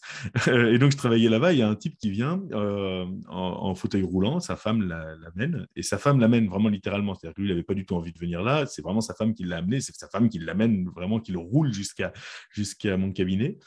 Et ce type vient pour arrêter de fumer. Il fumait 3 paquets de cigarettes par jour et il se trouve qu'on lui avait amputé les 2 jambes à cause de ça. Donc vraiment, il avait eu beaucoup de complications liées au tabac, c'est le moins qu'on puisse dire. Il n'avait pas du tout envie de venir. Et au bout de... je commence à faire un petit truc. En plus, j'étais vraiment assez maladroit, mais je fais un peu d'idiomoteur comme ça vite fait. Mais je pense que ça commençait à prendre sur lui. Et soudain, il sort du truc, il me fait « Mais c'est n'importe quoi, j'ai rien à faire là, appelez ma femme, qu'elle vienne me chercher, appelez ma femme, etc. » Et bon, ça a duré quoi, ouais, 5-10 minutes en tout, quoi, notre séance. Parce qu'il n'avait rien à faire là, clairement. Et en plus de ça, je pense que ce qui l'a fait réagir, c'est que ça commençait à marcher. Mhm. Imagine qu'un petit con, un petit jeune avec sa bouille, avec ses joues, là, machin, arrive à le faire arrêter de fumer, ce gars qui en a perdu ses jambes. Ouais. eh ben, ça lui ferait perdre la face sur toute cette histoire. Enfin, tu vois, c'est pas évident à prendre, quoi. Donc, il valait presque mieux. Je pense qu'il était résigné à de toute façon mourir en fumant, tu vois. Je veux pas parler à sa place, mais il y avait quand même il y avait une complexité derrière dans sa vie. Euh, mais en tout cas, le type avait pas envie d'être là. Et les fois où j'ai le plus, ou que je considère le plus comme des échecs, c'est les fois où en effet la personne est arrivée, mais finalement elle n'avait pas envie. Elle est venue pour faire plaisir à quelqu'un et ça donne jamais de très bons résultats. Mm. Euh, c'est rarement concluant. Ça pour moi, ça a pas de sens. Si, puis toutes les fois, oui, où la personne elle vient plus, on sent qu'on est en train de faire du bon boulot, mais Mm. elle vient plus parce que ça lui coûte trop cher ou parce qu'elle s'était imaginée, mal bien qu'on lui ait bien précisé, elle s'était imaginée qu'en 1 ou 2 séances, ça serait fait. Et on sent qu'on pourrait faire un truc, mais on n'a pas pu finir le travail. Si j'ai pu finir le travail et que ça n'a rien donné, c'est une chose. On a fait ce qu'on a pu. Mais quand on n'a pas pu faire ce qu'on a pu, quand on n'a pas pu donner le meilleur de nous-mêmes, là, c'est dommage. Mm. C'est dommage. T'as une moyenne de séances, toi, avec les gens? Enfin, vraiment, c'est difficile comme question, mais Ouais, c'est variable, hein. justement pour essayer de revenir sur cette idée de 1, 2 séances et hop, salut, merci. C'est compliqué parce que Ouais. vraiment, il y a beaucoup de gens, surtout, alors moi je suis devenu un peu, là, depuis le confinement, je suis devenu hypno pour hypno. J'ai au moins plus que la moitié des gens qui sont des collègues. Et souvent, c'est ceux qui demandent le moins de séances. C'est souvent ceux qui ils savent et pourtant ils veulent faire un one-shot ou Oui, c'est presque. vrai. C'est bizarre, hein. Mais non, sinon, souvent quand même, si les gens, si on travaille sur un truc en particulier, on va quand même souvent arriver à avoir un résultat sur 3 4 séances, 4 5 séances. Mais bon, j'ai des gens que je vois sur 10 15 séances, et puis il y a des gens que je vois sur beaucoup plus que ça. Moi, je suis pas fermé sur la thérapie brève. C'est même pas moi qui décide ça, hein. Les gens, ils savent où me trouver. Tant qu'ils ont besoin, ils viennent me voir. Donc, il y a des gens qui me voient pendant 2 semaines, toutes les 2 semaines, pendant 3 ans, parce qu'ils en ont besoin, parce qu'ils en ont envie. Alors, au bout d'un moment, peut-être les inductions vont assez vite, donc on trouve Mm. peut-être des formules qui leur coûtent un peu moins cher et qui sont un peu moins longues, même si c'est pas évident de faire court pour moi. mais, euh, mais voilà, on trouve un truc qui nous convienne. Mais les suivis longs, c'est pas la majorité, mais j'en ai tout le temps quelques-uns. Mm. Et c'est vraiment fascinant, c'est vraiment très intéressant. Ouais, C'est c'est des gens chouette qui de ont... pouvoir suivre comme ça Ah ouais. l'évolution des gens. Et puis il y a des gens qui ont besoin de ça en ce moment dans leur vie, clairement. Ils ont besoin de. Ils veulent pas être seuls pour affronter ça. Ils s'entendent bien avec toi. Une bonne petite séance d'hypnose de temps en temps, ça leur fait du bien. Et, et de ce point de vue-là, toi, il y a un truc que j'ai mis du temps à réaliser, mais c'est que parfois, tu as des gens comme ça que tu suis depuis longtemps. Puis ils ont un problème qui est objectif, qui est extérieur. Genre, par exemple, ils ont un job et puis le patron les harcèle. Mm. Mais ils ne peuvent pas quitter leur job. Ou alors ils ont prévu de le quitter, mais dans un an, donc il faut tenir une année. Donc là, tu peux pas résoudre le problème. Tu peux pas, Mm. tu peux pas non plus les rendre insensibles à ce harcèlement parce que c'est jouer le jeu du harceleur, Mm. les rendre dociles, les droguer. Donc il faut le tenir. Il faut tenir l'année, par exemple, ou il faut tenir jusqu'au bout.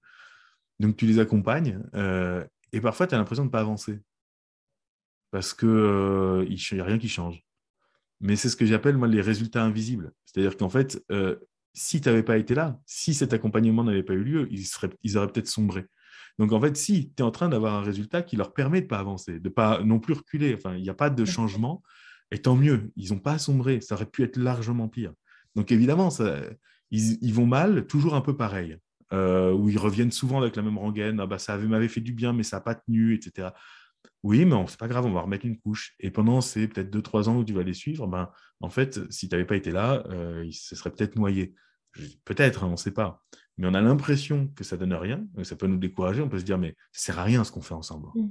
Et en fait, si, ça sert à maintenir au même niveau de c'est pas ouf, mais ça va, je m'en sors. Ouais, je tiens, quoi. Je tiens, je tiens. Et ça, on s'en rend pas, c'est pas gratifiant, c'est pas waouh, je vais mieux du jour au lendemain. Mais oui, mais la source de stress, elle est toujours extérieure. On Et les oui. aide à lutter, quoi. Mm. Donc, ça, c'est chouette à faire. Et même aussi le travail sur le long terme où tu vois des gens qui sont transformés. Ça, c'est très, très beau à faire. C'est pas la majorité, évidemment, mais c'est chouette à faire. Mais une moyenne, je saurais pas te dire. Mm. Ouais, en tout cas, c'est adaptable au client, quoi, et il Ouais. n'y a pas de problème à continuer sur la durée, quoi. Non, non, non. Moi, si les gens ont besoin, si ça leur fait du bien. Et alors, on va essayer d'éviter quand même qu'il y ait une dépendance qui se crée parce qu'il y a des personnes. Parfois, tu as une personne qui va te dire ouais, j'ai arrêté de fumer depuis notre séance, mais 3 jours avant notre séance, j'ai repris. Ah, ok. Puis la fois d'après, elle te dit la même chose. Tu fais ok, d'accord. En fait, à chaque fois qu'on fixe un rendez-vous, ça vous permet de lâcher. Bon, bah, si c'est le cas, on va mettre un rendez-vous téléphonique pour faire un bilan et on verra si on a besoin d'une autre séance. Mais en effet, il faut faire attention parce qu'il peut y avoir des gens qui deviennent dépendants. Mais après tout, pourquoi pas? Enfin, il y a des moments, il y a des périodes de la vie où les gens, ils sont pas au moment de s'autonomiser. On est dans un monde de solitude incroyable où on est seul face à sa merde parfois. Enfin, je veux dire, pas tout le monde. Il y a des gens qui ont un gros tissu collectif, un gros tissu social. Des gens qui sont seuls à gérer leurs trucs. Ils ont pas besoin d'être autonomisés là. Ils ont besoin d'être aidés. On verra l'autonomie plus tard. Donc, ça dépend des cas, quoi. Ça dépend des cas. Ok. Mhm. Est-ce que tu aurais, toi, un conseil pour les jeunes débutants en hypnose? Alors, il y en a déjà eu plein dans le podcast, mais si on devait résumer, un conseil à leur donner. Euh, Alors pour les jeunes débutants en hypnose, un conseil à leur donner. Je pourrais très bien dire, oui, je n'ai pas de conseils à donner, les conseils servent à rien, etc. Oui, Mais c'est bon, c'est du blabla, c'est toujours oui, intéressant. moi j'ai plein de retours sur les podcasts qui me disent «Ah, ça m'a trop aidé ça, Ouais. ce qu'il a dit et Je vais tout». essayer de, je vais essayer d'être très, mais genre ne pas hésiter à se faire payer, déjà, parce Ouais. que dans la question de la légitimité, c'est assez complexe la question de la légitimité. Déjà, si on se sent illégitime, questionner ça, ne pas forcément refuser ce sentiment. Ça peut être parce qu'on l'est. Moi, je le suis illégitime, donc je le ressens parce que je le suis. Mais bon, j'en ai rien à foutre. Mais à plein de niveaux, pour plein de gens, je le suis. Mais pour d'autres, je ne le suis pas. Donc, bon, ça n'a pas d'importance. Mais si j'ai des doutes, questionner ces doutes. Pas forcément essayer d'être rassuré et se méfier des gens qui essaient de nous rassurer. Mais non, t'es fait pour ça, etc. Je peux avoir des doutes. Je peux aussi m'être inscrit dans une formation, avoir suivi une formation, avoir été très enthousiaste, en avoir parlé avec beaucoup d'enthousiasme autour de moi, commencer le métier et me rendre compte que c'est pas fait pour moi. Mm. Et du coup, je me ressens un peu piégé parce que je me suis engagé, parce que j'ose pas changer d'avis. Je suis un peu dans un biais de consistency, comme on dit. C'est-à-dire que, mais il faut savoir aussi douter et il faut savoir pourquoi pas changer d'avis. Tout le monde n'est pas fait pour ce métier, clairement. Donc moi, je n'encourage pas toujours les gens, je ne sais pas de les rassurer. Quand quelqu'un vient me voir en me disant j'ai un doute, je ne sais pas de le rassurer, c'est son doute. Et c'est important qu'il puisse le questionner, aller au bout de sa démarche, répondre à ce doute, voir qu'est-ce que ça. Peut-être qu'il y a des lacunes, peut-être qu'en effet, il y a un complément à faire, peut-être qu'il y a un cheminement à faire, mais qu'il y ait des gens qui abandonnent ce métier pour aller vers un autre, ça peut être une très bonne chose aussi, donc, pour eux. Donc, il faut être ouvert.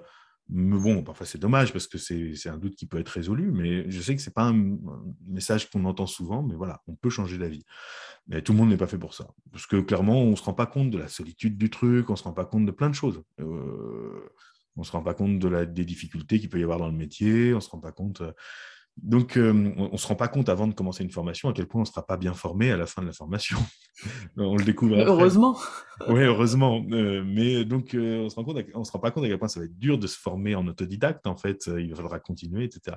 Donc ça, qu'est-ce que je disais? Ne pas hésiter à se faire payer, en effet, parce que c'est important, les gens s'acquittent, ils ne doivent rien, et parce qu'ils ont payé un juste prix. Donc, même si au début, on fait un prix qui nous semble plus raisonnable, mais ça, c'est quelque chose qui est important.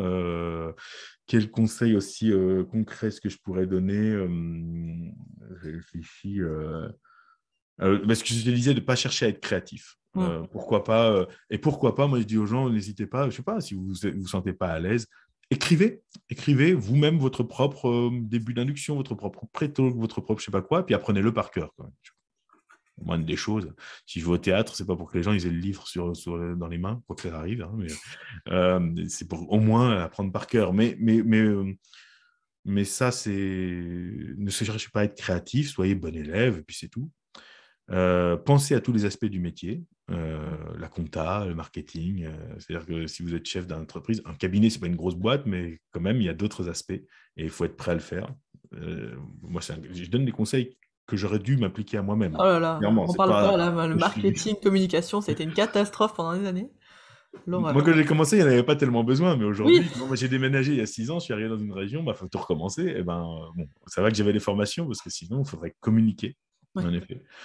Mais de ce point de vue-là, il y a aussi un autre conseil que je donne souvent aux gens, c'est de prenez votre temps. Alors, je suis désolé pour ceux qui, en effet, ont 3 enfants à charge, 2 crédits et viennent de quitter leur job en disant, bah, dans un mois, je suis hypnothérapeute ou praticien en hypnose. Parce qu'en fait, je pense que ce n'est pas forcément réaliste, parce qu'il faut pas hésiter à prendre son temps. Donc, si vous avez un boulot encore, donc les gens qui écoutent, si vous avez encore un boulot, ne le quittez pas forcément tout de suite. Prévoyez peut-être une transition, mais il faut arriver à financer du temps Mm. Pour étudier, pour progresser, pour refaire l'exercice, pour s'entraîner. Ça peut prendre des années. Hein. Je veux dire, un ostéo, il va mettre 6 ans à se former. Pourquoi est-ce que nous, on ne mettrait pas au moins 2, 3 ans c'est raisonnable. Donc, il faut avoir une vision à long terme. Si c'est un boulot dans lequel on va décider de faire jusqu'à la fin de sa vie ou pendant plusieurs décennies, c'est normal de prendre du temps pour se former correctement. Il y a aussi ça qui fait qu'après, on se sent plus légitime, quoi. C'est normal, on se sent plus solide. Donc, l'institut de formation, il va dire la formation, elle dure 2 semaines, elle dure 3 semaines, elle dure un mois ou elle dure 2 mois, j'en sais rien. Mais il ne faut pas tenir compte de ça. Il faut prendre du temps. Éventuellement, je ne sais plus, il y avait quelqu'un qui avait fait un truc sur un livre qui s'appelait, je ne me souviens plus du nom de cette personne, qui s'appelait Réussir sa reconversion. Et c'est assez récent. Et qui disait notamment, il faut avoir un plan B. Mm. Bah ouais, pourquoi pas. Pourquoi pas avoir un plan B. Mais c'est des trucs très concrets. Hein. Et penser éventuellement les différentes formes du métier. Il n'y a pas que le tête-à-tête dans un cabinet. Je peux aussi décider de faire de l'hypnose pour des équipes de sport. Et donc, je vais aller démarcher, faire une brochure, aller démarcher, et puis faire des contrats avec une ou deux équipes de sport, ou alors en entreprise, ou alors de façon collective, pourquoi pas. En France, on n'est pas très thérapie de groupe, etc. Mais je pense que c'est très valable, et notamment avec l'hypnose. Je vois, moi, quand je fais des mots dans les formations, les réactions sont bien plus intéressantes qu'en tête-à-tête, en fait. Mm. Un effet de groupe. Il y a plein de façons de faire d'aider les gens avec de l'hypnose, et pas que un tête-à-tête dans un cabinet sur un format d'1 heure. Donc, on peut inventer son métier. Et puis, peut-être un conseil que je donnerais aux gens aujourd'hui, peut-être de ne pas hésiter à se spécialiser au départ. Prendre un angle, une application, être bon là-dedans. Et de toute façon, ils auront des demandes sur plein d'autres choses de toute façon. Mais pour communiquer et pour se concentrer sur une spécialité. Et au début, si on hésite, si on ne se sent pas trop à l'aise sur certaines demandes, bien circonscrire son champ et pourquoi pas le circonscrire à faire de l'hypno-relaxation pendant 1 an ou 2 ans. Quoi. On propose de la détente, de la relaxation, les gens, ça leur fait du bien. Et au moins, on est clair sur la promesse. Ou l'auto-hypnose, c'est-à-dire que je vous mets en hypnose pour vous apprendre à rentrer en hypnose. Je suis prof d'auto-hypnose pendant 1 an, 2 ans, comme ça je reçois des gens, je me fais la main sur la technique, mais au moins je n'ai pas des gens qui viennent me voir en me disant je suis schizophrène, aidez-moi avec l'hypnose. Quoi. Donc c'est aussi ça, prendre son temps, c'est aussi commencer vraiment à fabriquer étape par étape. Donc ouais, prendre son temps aussi pour écouter ses doutes, pour écouter... bon, je ne sais pas si c'est des bons conseils. C'est pas hyper allez, il faut se lancer. Tu vois, je sais que voilà, ton podcast, c'est oser se lancer, mais donc il faut à un moment donné, de toute façon, oser se lancer. Mais je dirais, écoutez aussi vos doutes, écoutez aussi vos réticences. Si vous ne vous sentez pas à l'aise de faire quelque chose, c'est peut-être que vous n'êtes pas encore assez formé. Voyez-vous, entre praticiens, aujourd'hui, avec des outils comme la visioconférence, on peut s'entraîner tous les jours, on n'a pas d'excuse, on peut faire un petit groupe et s'entraîner en intervision, etc., tous les jours. Donc bon. Ouais.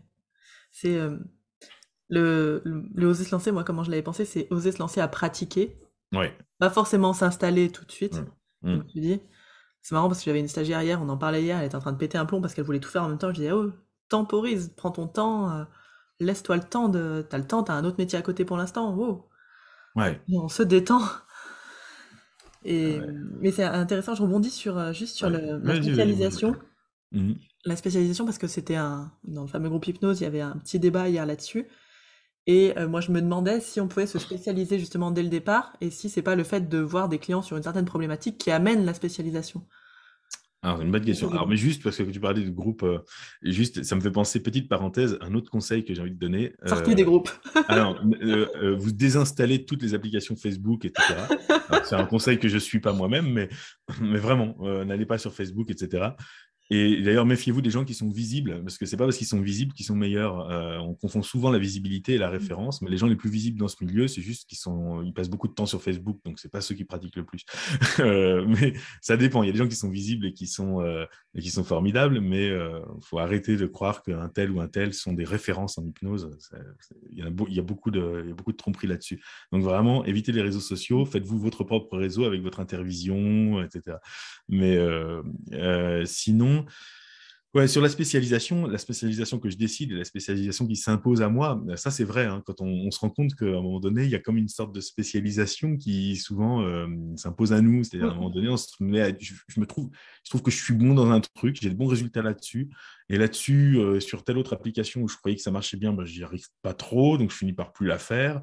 Je renvoie à un collègue et puis je me retrouve à être spécialisé de fait. Comme moi, par exemple, en ce moment, je me retrouve à être spécialisé presque de fait dans la préménopause, par exemple. Mm. Qui l'eût cru, tu vois, j'aurais pas forcément pensé à ça au départ, qui est un thème passionnant, malheureusement très très peu abordé dans la société. C'est un des grands tabous de notre société où malheureusement il n'y a pas du tout assez d'accompagnement, pas du tout assez de littérature. Et c'est fascinant, c'est vraiment, moi je trouve ça très intéressant parce que l'hypnose apporte une aide intéressante. Donc, je suis très, très content d'avoir plein de demandes là-dessus. Je ne sais pas pourquoi, parce que ce pas des gens qui se conseillent entre eux, mais j'ai plein de demandes là-dessus. Mais donc, c'est intéressant parce que justement, les spécialités qui s'imposent à nous ne correspondent pas forcément à des clichés. Genre, par exemple, quelqu'un qui adore les enfants, et ben, va dire bah, moi, je suis spécialisé dans l'hypnose et maternité. Ouais, mais tu n'es pas forcément si bon que ça là-dedans. C'est pas vrai. C'est pas parce que tu as décidé que tu étais bon là-dedans que tu es bon là-dedans. Et c'est pas parce que quelqu'un est une bonne mère que c'est un bon thérapeute sur la parentalité, pas forcément. C'est pas parce qu'on est une femme, par exemple, qu'on accompagne mieux les problématiques des femmes. Peut-être qu'on les comprend mieux, mais justement, pour accompagner, parfois, il faut savoir ne pas comprendre. Donc, parfois, c'est le cas, parfois, c'est pas le cas. Je pense à l'anorexie, par exemple. J'ai rencontré très souvent des personnes qui se considéraient comme très légitimes et souvent seules légitimes à parler d'anorexie parce que c'était des personnes anorexiques ou anciennement anorexiques. Enfin, en général, anciennement anorexiques. Et dès que toi, tu en parles, on te dit, mais toi, tu ne l'as pas été, tu ne peux pas en parler. C'est plus compliqué que ça parce que c'est aussi un domaine de connaissances et l'expérience personnelle, elle peut amener des connaissances, mais elle peut amener des gros biais aussi et des grosses projections. Donc, pas forcément vrai. Ouais. Donc, en effet, ce qui ressort, ben, dans ce dans quoi je suis bon, à un moment donné, ça s'impose. Mais disons que pour démarrer, ça peut être intéressant de se fixer un truc sur lequel je vais me passionner. Vraiment, je vais lire là-dessus, je vais m'intéresser à ça, je vais faire des formations là-dessus, quitte à ce que finalement, je me rende compte que au Mm. fond, non, je vais m'en détacher et aller vers autre chose, quoi. Donc, les deux. Ouais. C'est intéressant parce que là, moi, je cherchais un thérapeute sur les addictions Mm. et, euh, et j'en parlais avec mon frère et c'est vrai que je lui disais, moi, quelqu'un qui aurait pas été addict et qui va m'accompagner, ça me perturbe parce Ouais, que le mécanisme est tellement particulier ouais, et que j'ai tellement peur de tomber sur des gens qui ont lu trois trucs et qui ouais. disent, bah voilà, faut faire ça, ça, ça, et toi, t'es là, bah, j'y arrive pas. Mais en même temps, c'est vrai que quand tu l'as vécu, bah, peut-être que tu as tendance à projeter complètement tes solutions et comment toi tu t'en es sorti ou comment toi tu gères le truc. Bah, disons que si tu tombes sur quelqu'un qui connaît hyper bien le sujet, tant mieux. Mais quitte à avoir quelqu'un qui connaît pas trop bien le sujet, je préfère avoir quelqu'un qui ne le connaît pas du tout. Ouais. Au fond, quelqu'un qui va me dire, OK, bah, du coup, comme je connais rien, je vais vous amener dans l'hypnose et puis du coup, je vais vous demander, on va voir ensemble, on va construire ensemble. Mm. Plutôt que quelqu'un qui va m'administrer une sorte de conseil, mais nul. Notamment, par exemple, moi, je suis assez... Alors, c'est très bizarre parce que j'écoute beaucoup de podcasts, dont les tiens, bien sûr, sur ce sujet, et j'entends beaucoup de gens qui sont encore vraiment très, très bercés de cette culture que moi, j'ai pas, donc je la respecte, hein, mais cette culture coaching, basée sur la motivation, la responsabilisation, etc. Mais moi, c'est parce que je constate aussi en cabinet, je constate des gens qui souvent sont très, très motivés, c'est pas le problème. Il y a vraiment un truc qui cloche, et du coup, c'est hyper violent parce qu'ils culpabilisent encore plus. Je comprends pas, je le veux, j'essaye, mais j'y arrive pas, quoi. Et c'est plus fort qu'eux. Alors, on va dire, c'est parce qu'ils sont pas encore assez motivés. Je trouve ça dur de leur dire ça, parce que par exemple, quand on est boulimique, je sais pas, si on fait 160 kilos, à aucun moment on a voulu faire 160 kilos, c'est pas vrai.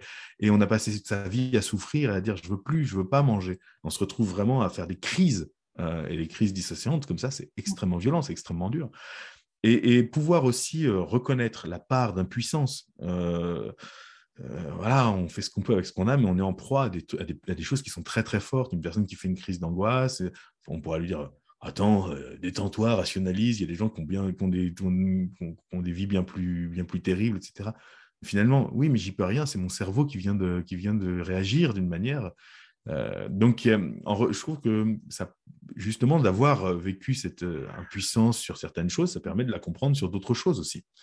Donc, il y a ça, mais par exemple, c'est un peu comme avec l'hypnose. Certains disent c'est très, très important, de vivre l'hypnose pour comprendre ce qu'est l'hypnose. C'est vrai.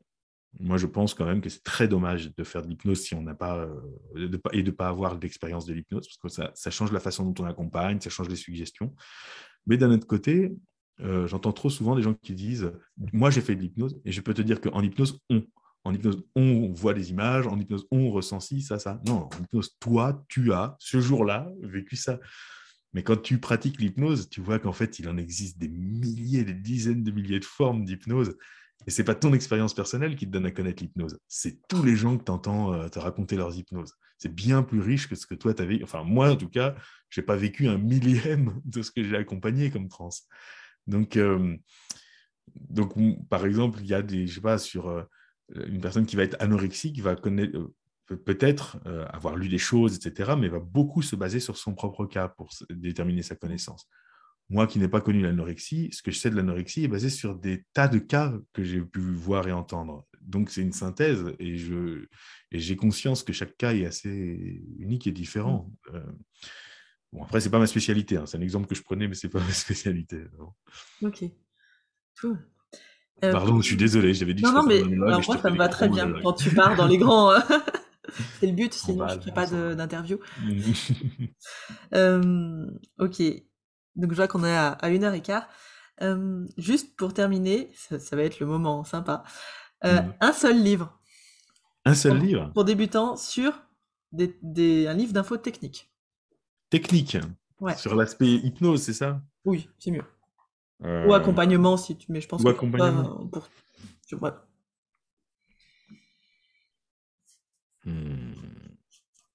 Donc, pas forcément pour comprendre, plutôt pour savoir faire, non? C'est ça? Je pense que ça serait plus intéressant pour le peu vu le thème du podcast aujourd'hui. Ouais. Parce que le truc, alors, je verrai, parce que c'est pas évident, Oui, mais souvent, moi, quand les gens me disent en formation, est-ce que tu as un manuel avec des outils à me conseiller? Je leur dis, bah, je viens de vous faire, enfin, vous en avez déjà appris plein d'outils en formation. Donc, il vaudrait mieux plutôt que vous ayez des idées, peut-être, ou d'un truc qui vous permet de comprendre, ou des idées d'application plutôt, parce que des nouveaux outils, vous venez d'en apprendre à pratiquer cela déjà. Mais il n'y en a pas beaucoup, parce que c'est toujours un peu les mêmes outils. Vraiment, je ne connais pas tellement de manuels techniques qui apprennent bien. Là, il m'en vient pas. J'ai plein de références qui me viennent à l'esprit, même simples, pour comprendre. Si, par exemple, dans des livres comme par exemple, comment il s'appelle? Le livre de Henri-Étienne Bonis, bon, c'est vieux, hein, ça doit être 1894, je pense, un truc comme ça, avant 1886, je pense, ou 84.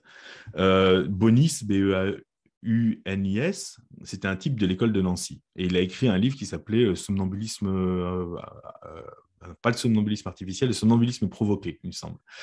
Eh bien, lui, bon, bah, il reprend des trucs de son époque. Et donc, du coup, tu as un chapitre là-dedans qui est comment faire pour hypnotiser. Donc, c'est un chapitre, c'est un livre qui n'est pas très, très long, il me semble qu'il doit faire 200 pages, pas plus, où là, on retrouve pas mal de choses qui sont exprimées dans le style de l'époque, qui est beaucoup plus simple que de lire du Rossi ou des trucs du XXe siècle, ou même du Erickson. Erickson, c'est sympa, mais c'est pas un grand écrivain. Le style n'est pas toujours facile à lire. Ça, c'est un livre qui est sympa parce qu'il y a quand même aussi des outils, il y a quand même des techniques. C'est... si, il y a, sur l'aspect... Ah, non, tu m'avais dit un livre. Ouais, ça y est. Non, mais Sur l'aspect... Miras, il m'a fait le même coup. Sur l'aspect plus thérapie, c'est vrai que sur l'aspect plus application, il y a d'autres choses qui me viennent à l'esprit. Mais bon, si j'ai pas le droit. C'est vrai qu'en plus, allez. je pense en français en plus. Mais par exemple, les débutants, souvent, récemment, depuis quelques temps, je leur conseille souvent sur l'aspect thérapie des métaphores dans la tête de Tompkins et Lowry, je crois, quelque chose comme ça. Parce que c'est sûr, donc ce sont des gens qui ont fait un livre, enfin qui ont fait des travaux à partir du clean language, le langage propre là, de David Grove, et qui ont fait, qui ont élaboré une approche qui est comment faire en sorte de faire accoucher à la personne de ses propres métaphores, justement. Elle a des métaphores dans sa tête, plutôt que de lui en donner des métaphores, on va lui faire sortir ces métaphores. Et du coup, quand les gens s'intéressent à l'aspect thérapeutique, souvent ils veulent des protocoles, des techniques à administrer. Je préfère qu'ils s'intéressent justement à cette démarche-là, à cette philosophie-là, qui est comment faire sortir des choses de la personne. L'hypnose, c'est pas bien compliqué techniquement, même si on peut compliquer les choses, mais c'est pas trop compliqué. Mais une fois qu'on a une personne en hypnose, je pense que les techniques d'intervention, les techniques thérapeutiques, si elles sont plus des techniques pour faire sortir de la personne des choses, et notamment ses propres métaphores, ses propres symboliques, ses propres scénarios, ça va être une approche beaucoup moins illégitime pour le coup. Ok. Ok, des métaphores dans la tête. En même temps, après j'ai noté tous les autres livres dont on a parlé tout le long, donc je dois en avoir 7 ou Après, 8. en anglais, je conseille souvent les Watkins, etc. Mais bon, c'est vrai qu'après, il y en a traduit en français, puis je suis pas un grand connaisseur. Hein. Je dis pas qu'il y en a pas des bien plus intéressants, mais c'est vrai que je connais pas tout. Je connais pas tout. Après, des vieux trucs. En plus, tu vois, moi, je lis beaucoup de vieux livres anciens, enfin, mais en fait, je ne conseille pas forcément d'aller vers ces livres-là. Il vaut mieux lire les livres d'un historien moderne qui Mm. fait une synthèse de ça. Les gens ne vont pas aller s'emmerder à relire toutes les sources pour aller chercher des détails, etc. On n'a pas enfin, les praticiens n'ont pas forcément le temps de ça. S'ils veulent, oui, pourquoi pas. Mais Mm. C'est vrai qu'au début, on a déjà tellement de trucs à apprendre ouais. que c'est hyper. Enfin, moi, l'histoire de l'hypnose, je m'y suis intéressée vachement tard, je trouve, finalement, par rapport à quand j'ai appris.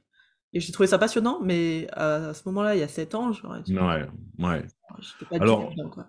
mais en sortant de formation, je dirais que moi, quand même, je conseillerais presque plus ça aux gens.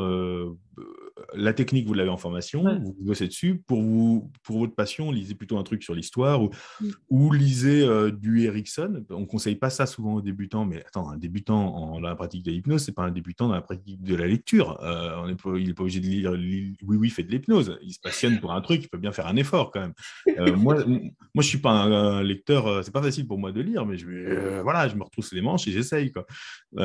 Et ben, lire Erickson, c'est pas forcément si compliqué, il faut juste commencer par les bons trucs. Mais je trouve ça intéressant parce que c'est stimulant, c'est motivant. Et quand tu débutes, tu as envie d'être motivé. Et quand tu lis ces cas, etc., au moins tu te dis, waouh, mais ça pourra devenir ça, ce Mm. que je fais plus tard. Ça te donne un horizon, c'est passionnant. Si j'avais pas ouvert Erickson, je sais pas si j'aurais continué l'hypnose. Je me suis dit, waouh, mais ça peut être si malin et intelligent que ça. Waouh, c'est génial. Lequel, du coup, tu commences? C'est foutu pour un livre, donc allons-y. Bon, non, mais en plus, c'est des livres qui Non. sont des recueils d'articles. Il n'a pas écrit de livre en soi. Donc ça va. En jouant sur les mots, on peut y arriver. Oh, peut-être le tome 3 ou 4 des Collected Les collectifs. Papers, parce qu'il ne faut pas les voir comme un truc impressionnant. C'est des petits articles. Dans les tomes 3 et 4, c'est des articles qui sont assez courts, donc on peut picorer dedans. Ok. À la limite, ce que vous faites, c'est que vous en achetez un tome, vous coupez au massicot, vous coupez la reliure, et puis vous les re-reliez en petits. Comme ça, c'est beaucoup moins impressionnant. On les laisse traîner partout, et puis ça fait quelques pages, une dizaine de pages, une quinzaine de pages. C'est bien plus facile. Non, mais sinon, Erickson, bah, je déconseillerais Ma voix t'accompagnera ou Un thérapeute hors du commun, qui sont les deux portes d'entrée vers Erickson, et je les déconseille. Ah ouais, pourquoi? Parce qu'ils sont édulcorés de toute hypnose. Il n'y a pas le mot hypnose dedans quasiment. Donc, ce sont des récits ou des prescriptions de tâches qui sont présentées comme de la thérapie hors hypnose, alors qu'en fait, c'est des suggestions post-hypnotiques données en hypnose, c'est des récits donnés en hypnose, mais ça donne une image d'un thérapeute qui faisait des choses sans hypnose, alors qu'en fait, ce sont des choses qui sont faites normalement en transe profonde. Et il a consacré sa vie à l'hypnose, et je trouve ça dommage. Euh, voilà, c'est pas une bonne vision, à mon avis. Mais bon, voilà. Parce que si tu me demandes quel livre ne J'avais pas lire, là, commencé je te par dirais. eux, moi. Ben oui, mais moi aussi, hein, moi aussi. Mais c'est pour ça que je me suis rendu compte après que Erikson était assez loin de ces livres-là, qui sont Mm. plus des façons pour leurs auteurs de tirer la couverture d'Erikson à eux. D'accord. Bon, ce qui n'est pas en soi, on a le droit, hein, Ouais. mais ça, on faudrait faire un truc comme ça, les livres à ne pas lire. C'est vrai, c'est une bonne idée, ça. Ouais. Des livres à ne pas lire. Bah, je vais les mettre. Les 2 livres à ne Parce surtout que pas lire. globalement, tu lis des livres, tu lis des livres, tu lis des livres, il faut dire, bon, bah, celui-là, il m'a rien appris, celui-là, il m'a rien appris, C'est celui-là, il m'a rien vrai. appris, celui-là, il m'a appris. Voilà. Globalement, c'est un peu ça.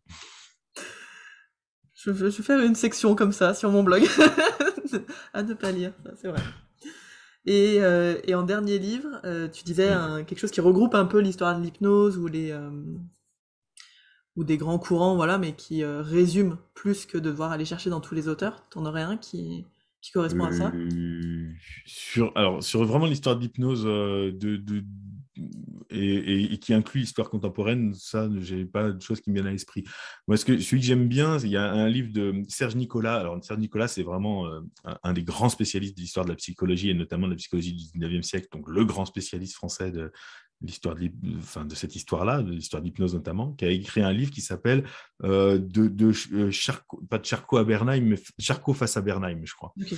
Il a écrit ça plus dans les années 2000, et qui débat bien de l'histoire de l'école de Nancy et de Paris. Mais c'est un bon tournant pour voir un peu les deux courants principaux de l'hypnose qui sont un peu toujours aujourd'hui, c'est-à-dire les puristes contre les thérapeutes, et la synthèse de tout ça. Enfin, pour le coup, c'est intéressant parce que c'est vraiment un type brillant. Donc c'est un livre sympa, ça doit être chez l'Harmattan, je pense. Mais sinon, non, c'est pas évident. En plus, l'histoire moderne de l'hypnose, elle est très méconnue. On croit qu'il ne se passe rien. C'est un sujet extrêmement étudié. Il y a des tas d'études, il y a des tas d'auteurs majeurs comme John Klistrom, etc., qui sont très, très peu connus. Il y a des gens comme les gens qui font hypnologie, etc., qui déterrent parfois certains noms, mais il y aurait tellement à dire. Bon. Mais surtout en France, où on ne les traduit pas, en fait. Donc, Bon, ça nous fait déjà pas mal de choses. Oui, pardon, excuse-moi. C'est pas grave. Donc, osez vous lancer, mais prenez votre temps, tranquillement. C'est ça, osez vous lancer avec du temps. Mais c'est vrai que je n'essaie pas d'être trop optimiste et de gonfler les gens avec un enthousiasme qui est le mien et pas le leur. Ouais. Les gens doivent trouver leur passion. Mais il faut quand même dire que c'est un métier formidable, vraiment. Et surtout, l'hypnose elle-même est vraiment quelque chose de fantastique. Le changement, ça, j'en parle pas trop parce que les autres en parlent à ma place, donc ça va bien. Et l'hypnose elle-même, c'est vraiment, vraiment, vraiment chouette à explorer. C'est vraiment un sujet. On peut passer toute une vie à s'améliorer là-dessus, à apprendre. Donc c'est passionnant. C'est passionnant. Je comprends pas que tout le monde se passionne pas pour l'hypnose. Bon, on finit là-dessus. Merci beaucoup, Antoine. Merci à toi, Anna. Encore merci à Antoine pour avoir bien voulu répondre à toutes ces questions et pour le temps que tu m'as accordé.